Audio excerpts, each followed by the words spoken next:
So just a little bit about our support team. At this point, I think most of you all know a little bit about our career services support team here at Rockefeller College, but there's myself, obviously, and then I'm joined by my colleague, not on the call today, but just generally speaking, Joan Marceau. She's our internship and career coordinator. She's not here with us today, but she's a huge help to our office. She's located on the Uptown campus. Joan works primarily with undergraduate students, whereas I work more primarily with graduate students. However, we both are familiar with working with both populations. So certainly you can connect with either of us for assistance moving forward. Not to mention, we have two wonderful graduate assistants, Leslie and Jillian, who are not here today either, but they're great support and help, and they have been trained on not necessarily federal resumes, but other career-related questions, resumes, cover letters, etc. This is a little bit about our contact information. I'll have a slide at the end as well with that. Okay. A little bit of an overview of our mission and services. I know I kind of reiterate this, but I like to kind of talk about this in most of my presentations so that students are aware of what is available to them here at Rockefeller. So one-on-one individualized career counseling and advisement.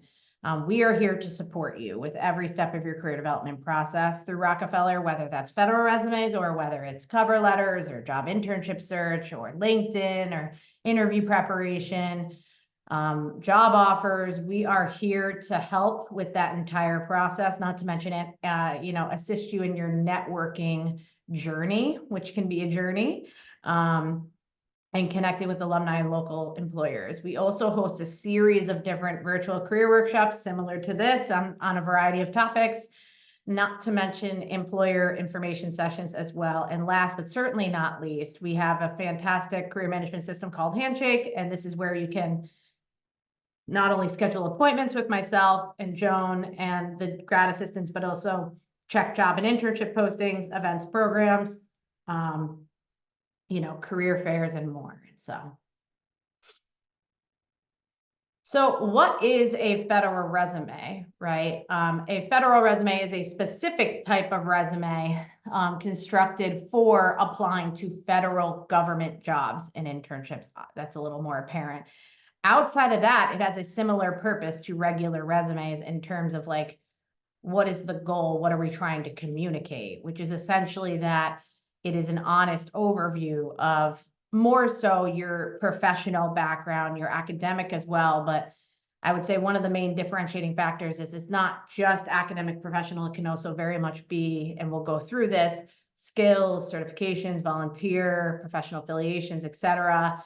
So it's really kind of that whole overview, dynamic marketing tool to highlight all of these types of experiences and also related skills, achievements, etc. It for sure is an opportunity to target and tailor your knowledge and experience to a specific federal position. Even more so with federal resumes, and we'll get into this, than regular resumes, you are very much tailoring this to a federal job description and qualifications. But similar to a regular resume, they are living documents. You'll continue to update and edit them as you gain more experiences or new things happen. And it is also a fantastic first impression for you, especially if done well and reviewed and edited and revised. It can be a great first impression for you and a foot in the door for the interview process. I'm going to go over some kind of do's and don'ts, and then I'm going to elaborate on these do's and don'ts because I find them to be so relevant for federal resumes. So the major do's here in how to write a federal resume, it's very important that you format your resume, your federal resume properly. And we're going to go over what that looks like because it does look a lot different than a regular resume. Very important that you highlight your experience and you tailor specific experience too. We will go over both of those things. Be very descriptive in your experiences, providing concrete examples and results, being results driven. Try to evaluate this from an outsider's perspective too, and we'll go over this. Proofread and edit. Expect at least 2 drafts. That is similar to a resume, regular resume. And very important that you review the job description and qualifications to match, because like I said, even more so with federal resumes and regular resumes, very important that you tailor it specifically to that. They typically, unlike regular resumes, they typically extend to 2+ pages. given the specific type of format, the specific information you should be including. And then some additional dues that are kind of I call them the basics, where they overlap with regular resumes. This is also true for federal, which is being honest, truthful, and logical on your federal resume, using action verbs and bullet point formats to continue to highlight your skills and achievements, avoiding those I statements, being consistent with your formatting. So if you're going to use, as recommended on a federal resume, for example, bold on your job titles, and you need to do so for each job title, for example.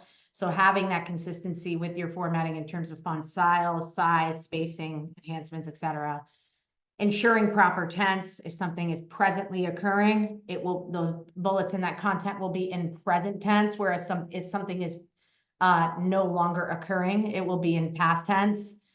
And putting your entries in reverse chronological order, similar to regular resumes. So most recent to oldest, typically because more recent experiences are more relevant, and federal resumes offer the option to split your work experience, professional experience into more of a professional section and additional section, so that you can allow yourself to still prioritize those relevant professional experiences first.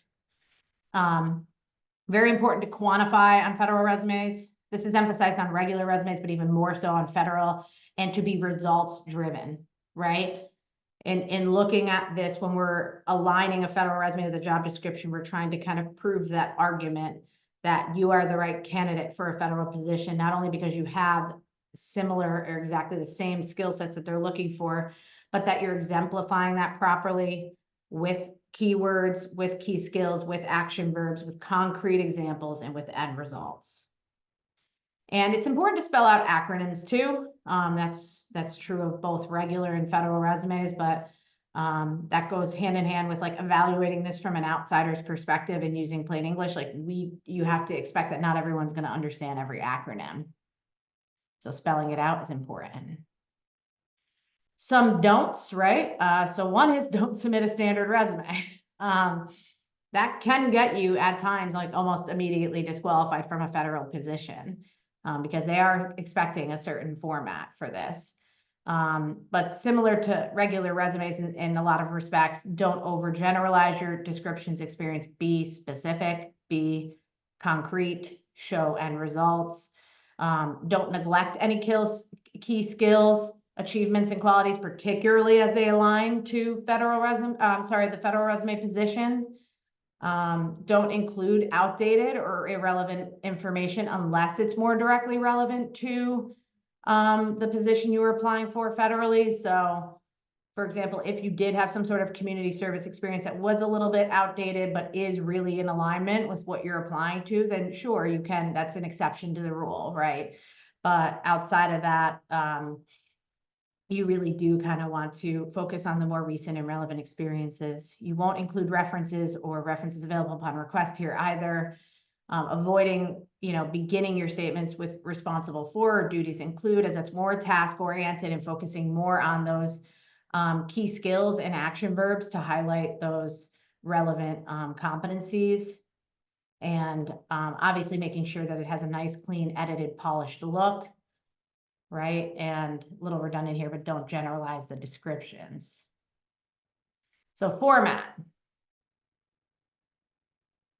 Really, oops. Oh God. Okay, here we go. So 2+ pages here, different from regular resumes, right? So you have more freedom here to incorporate more information. There's less limitation in terms of spacing. Do want to still try to keep to even margins and adjust the margins to fit the page, i.e., for example, narrow. That allows you to maximize your page. Because while you do have the freedom to go to 2+ pages, you do want to be concise too. You don't want to go too overboard. While some federal resumes, I'm sure some of you have heard, can be as long as 5, 10, even 15 pages. That's typically not until you're further down the road in terms of your career experience and you have more experience at this point. It will be more in that kind of 2 to 4, 2 to 5 range, especially if undergrad and even at the grad level, unless you've gained more experience. So you still do want to kind of get your information across in a concise way too. Font styles, you want to try to stick to some of these kind of recommended font styles across the board, whether that's Times New Roman, Arial, Calibri, Cambria.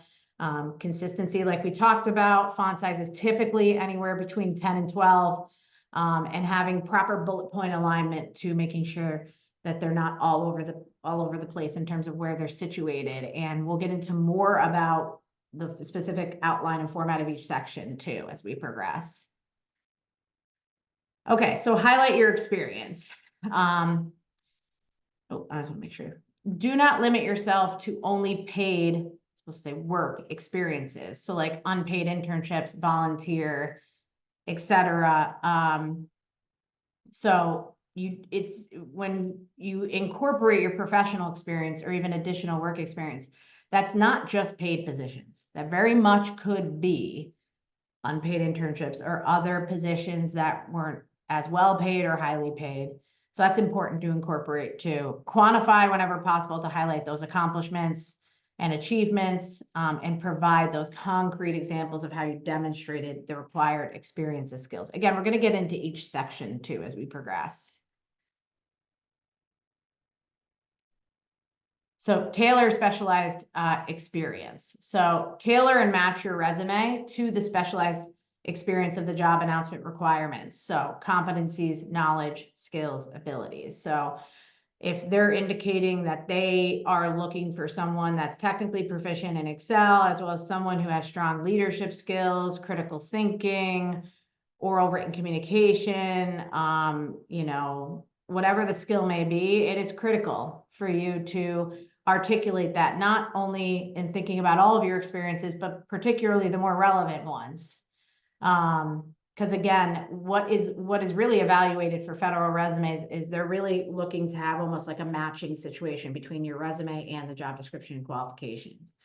So a lot of the language, a lot of the key skills and competencies should be quite similar, if not identical, as again, being honest, as long as you have those skills. So address the employer's stated requirements for the positions, as you know, that's kind of a follow-up to what I just mentioned. Oop. Okay. Sorry about that. And then focus on the specific job title too. So be descriptive, okay? So experience description should be simple and straightforward too. Again, not being too thorough. Like when you have your bullet point format, you typically don't want each bullet point to be multiple sentences or like 3 to 5 lines, because then you're just putting a paragraph in a bullet point, right? So when we're following that kind of bullet point format and we're incorporating descriptions in a simple, straightforward way, we want to try to keep that to like 2 to 3 lines max, and to, you know, really kind of be simple and straightforward, getting your point across with these competencies and skills. Reduce to only essential information too. So, you know, there are going to be skills that are transferable. We're going to touch on skills too, to consider, but obviously you want to let the federal position guide you, particularly the description and qualifications, but, you don't have, you know, really, you don't have to include everything you've ever done. You really need to include the more recent and relevant things, not to mention the most relevant information within each experience too. Obviously there are transferable skills that carry weight and can be very helpful, including communication and teamwork and leadership and critical thinking, but you want to consider what is the most essential information. So think about, what are some projects you worked on? What are specific duties you conducted? What's relevant information to the job, you know, that you can share on this document? What are the tools, software, equipment used? And what were some of your accomplishments? Again, if we're trying to prove the argument that you're the right candidate, right, we're going to want to articulate the same keys, skills, and competencies that they have, examples, but also it's equally as important to show the end result or any accomplishments. That kind of closes the loop on that argument that you are the right fit.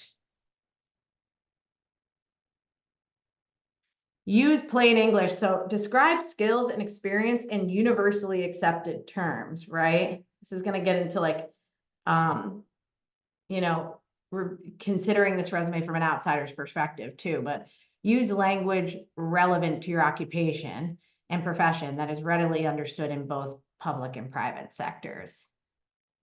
And minimize the use of acronyms, like I mentioned, or spell out and explain what do they represent, right? Don't assume whoever's reading your resume understands what that acronym means, particularly if it's not relevant to, the federal position or the public sector. And evaluate from an outsider's perspective, just as I was touching on. So ask yourself the following questions. Would someone who is not familiar with your occupational background understand the kind of work that you do, right?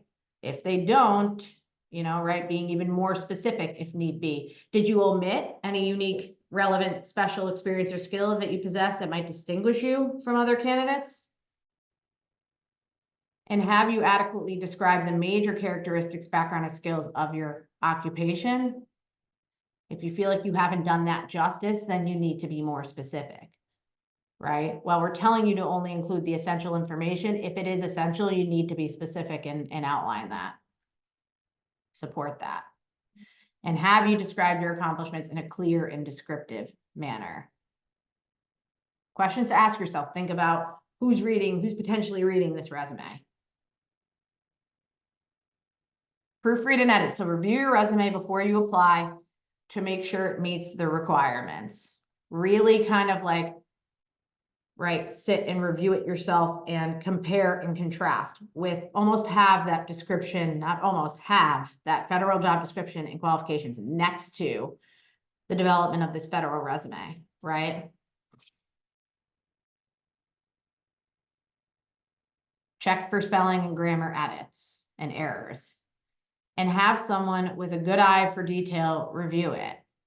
So you can look at your resume so many times and still not catch things because you've looked at it too often that you're not seeing it for whatever reason, or your eyes are tired. So it's very helpful to not only have, like, for example, us take a look at it, but also, a family member, a personal friend, or a supervisor or faculty member too, have a third set of eyes if need be. So now I really kind of want to break down the different sections of a federal resume, and I do have a sample at the end for you that was shared with us by the FBI. So, okay, so like anatomy of a federal resume, the personal information. This is a little bit different than a lot of it different in some respects than the regular resume, right? On the regular resume, the personal information is quite concise and limited. Essentially, your name, your phone number, your email are the key contact pieces of information that you need to include on a regular resume. But on a federal resume, you need to go further, right? You're going to want a full address, full mailing address.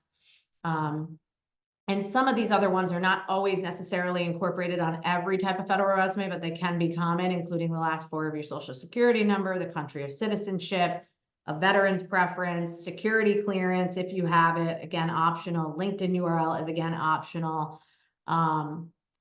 I would say, some of not always typical, depending on I would say let the federal agency kind of direct you in this too, because sometimes they will indicate specifically what personal information they need, and it's not always every aspect of this, but you are definitely providing more detailed personal information on your federal resume.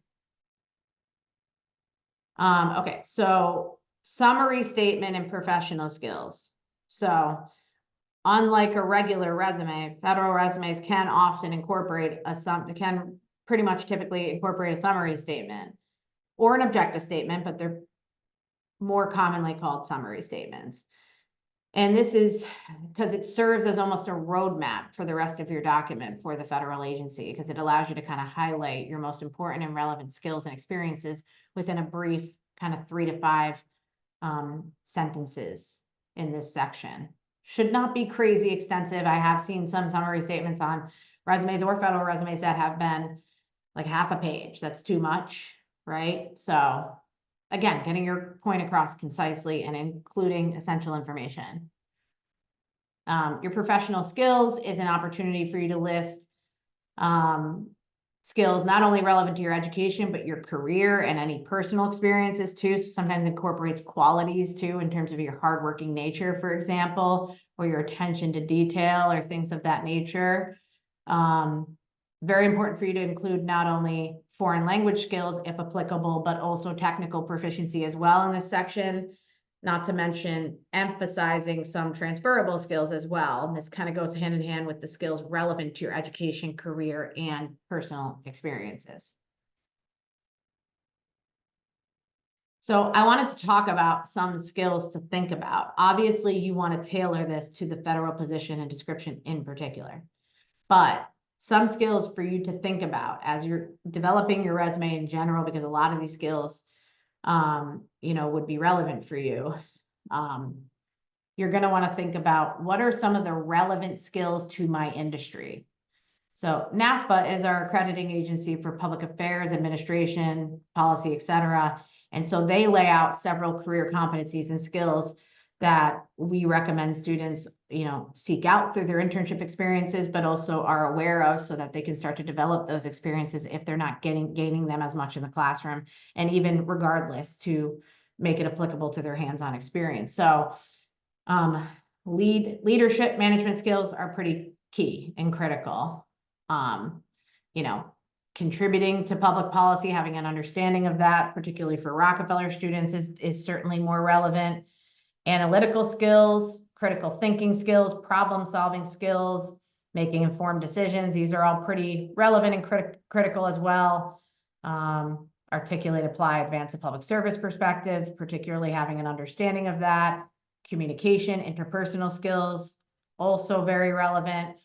Whether that's oral, written communication skills or more, let's say, stakeholder relations or interpersonal skills, very relevant in order to articulate that you have the ability to, productively interact and, respond in a diverse and changing workforce.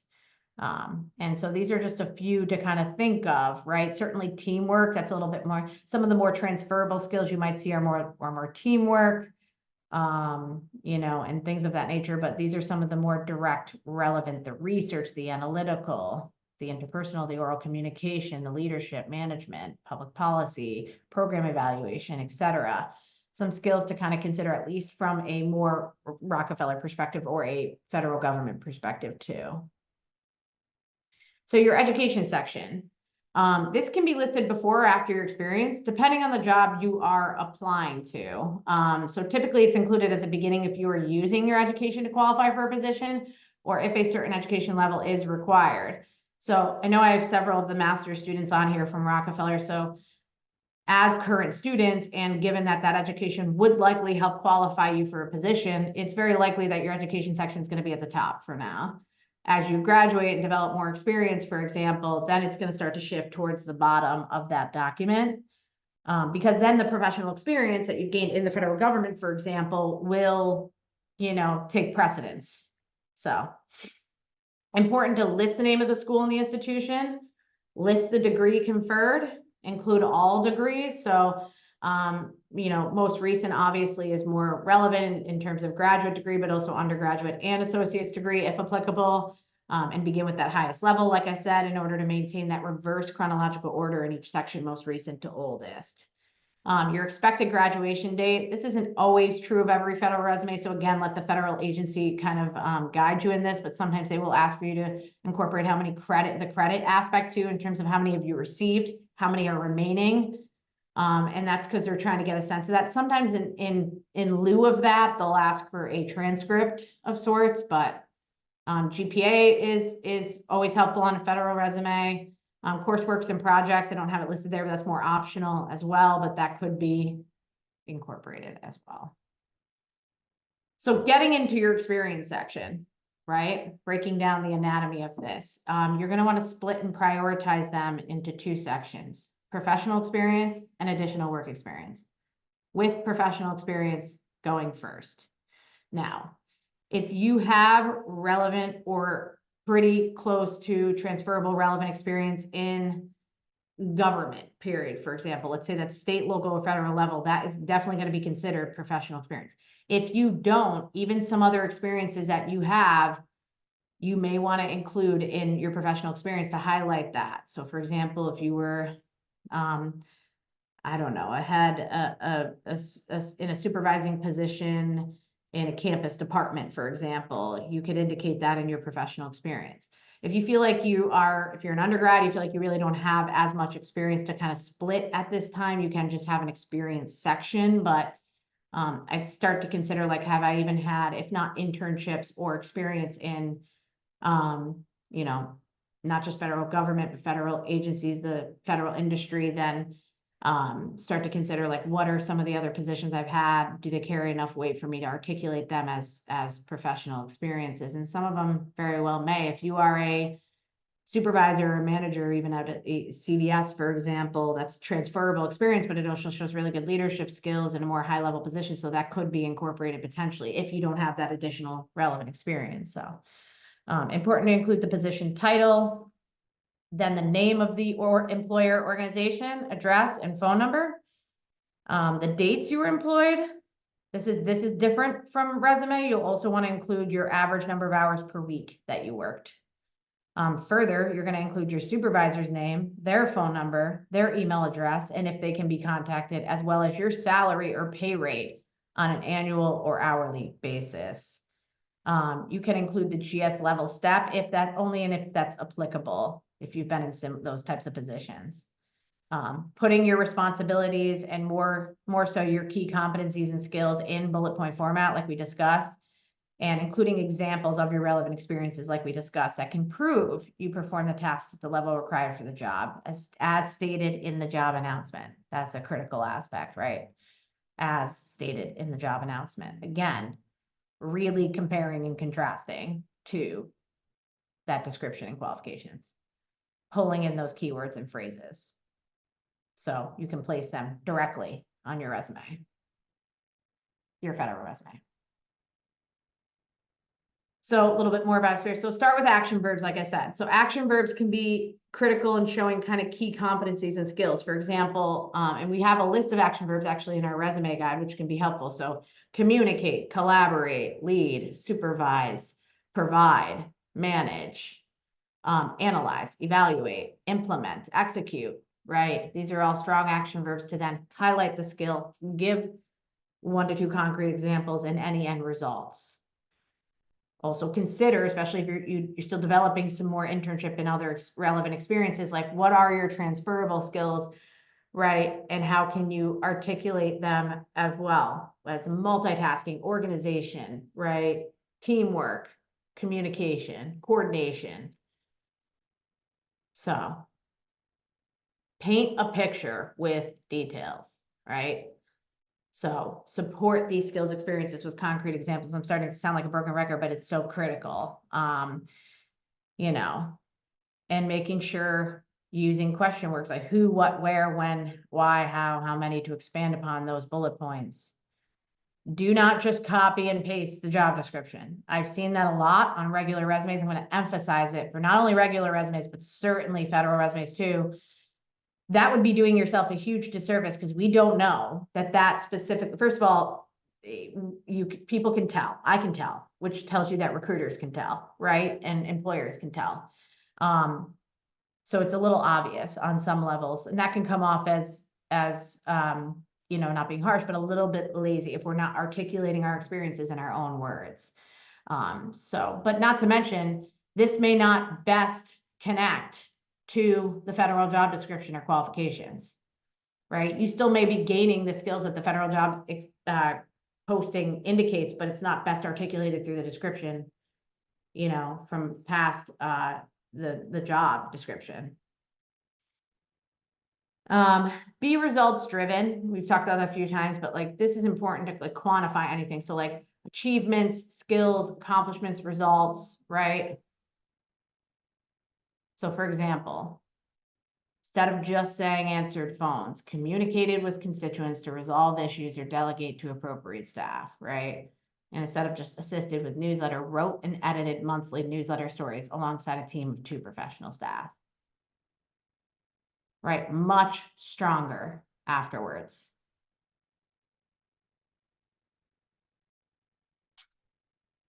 Some additional sections that you're going to want to consider including as well.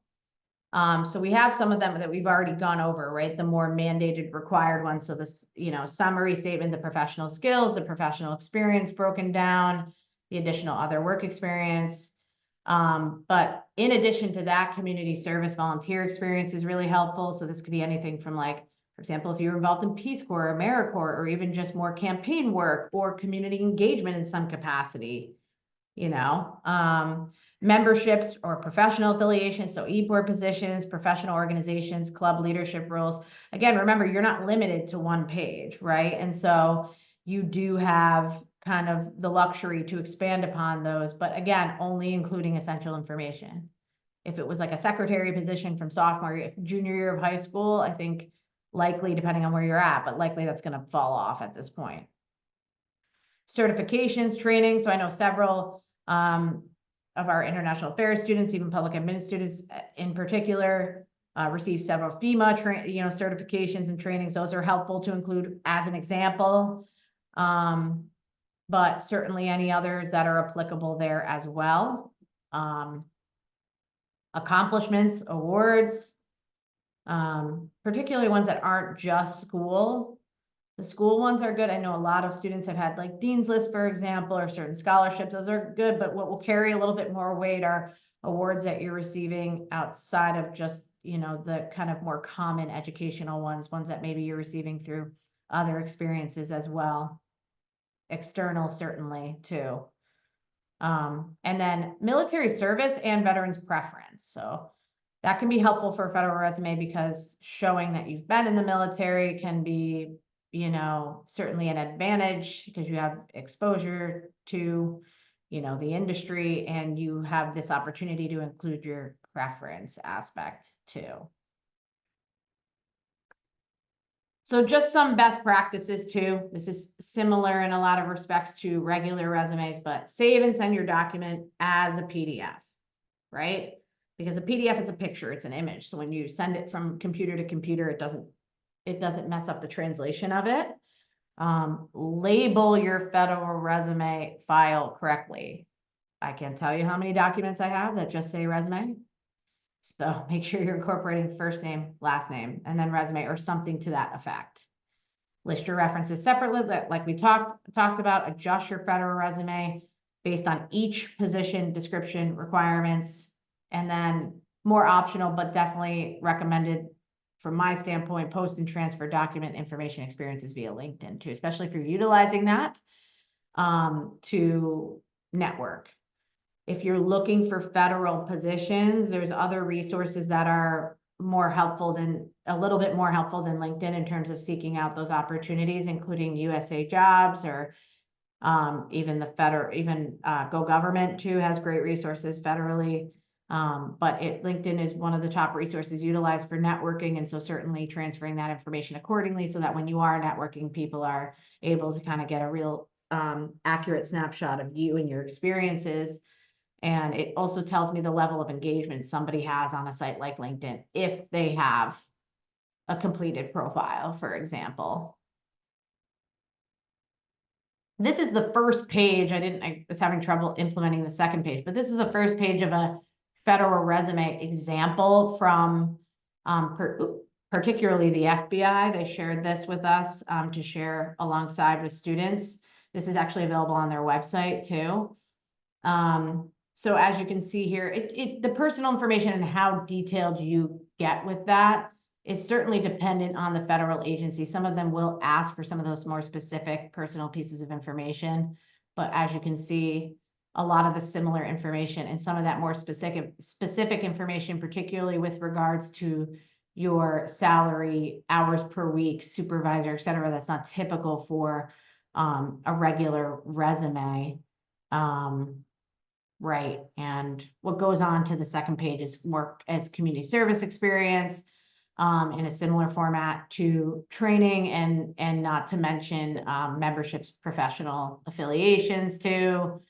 Yeah, and where descriptions are kind of beneficial or essential, that's where you'll want to incorporate them, typically more in the experience sections, but sometimes that is the case for community service too, and memberships, depending on the role.